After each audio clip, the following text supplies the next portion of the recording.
Pouvez-vous nous en dire plus sur le fonctionnement du parrainage ainsi que sur le coût de l'adhésion? On a tout dit, je pense. Alors, si vous voulez, je peux vous reparler des démarches. Ouais. Et on a mis les démarches dans le fil de discussion. Ah oui, dans le fil de discussion, du coup, Fleur nous informe qu'ils ont dû vous donner les références avec le site web, mais enfin, on peut l'aborder là directement si vous voulez. Du coup, pour la démarche d'adhésion, vous avez un formulaire d'adhésion qui est disponible sur le site web. J'étais en train de regarder, enfin voilà, tout y est. Vous avez un bouton adhérer dans lequel vous trouvez la procédure. Donc, vous avez une petite fiche PDF sur laquelle vous devez obtenir les parrainages. Du coup, c'est le document PDF que vous transmettez à vos parrains potentiels, sachant qu'il faut qu'un des parrains soit membre du bureau. Donc, ça peut être un de nous 5 ici ou 6 avec Manon qui est quelque part.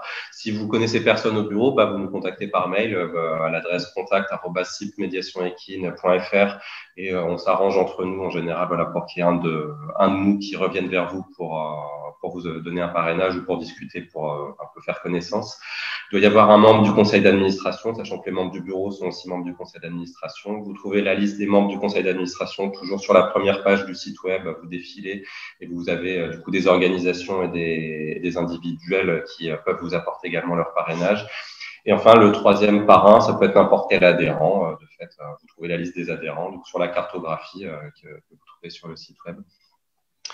Et par rapport au tarif d'adhésion, ça dépend des catégories d'adhérents. Si vous êtes un organisme, si vous êtes un praticien en exercice, si vous êtes un praticien soit retraité, soit privé d'emploi, si vous êtes étudiant, c'est pas les mêmes tarifs, c'est pas non plus les mêmes prérogatives de chacun de ces membres-là. Sur le PowerPoint, il était la dernière image.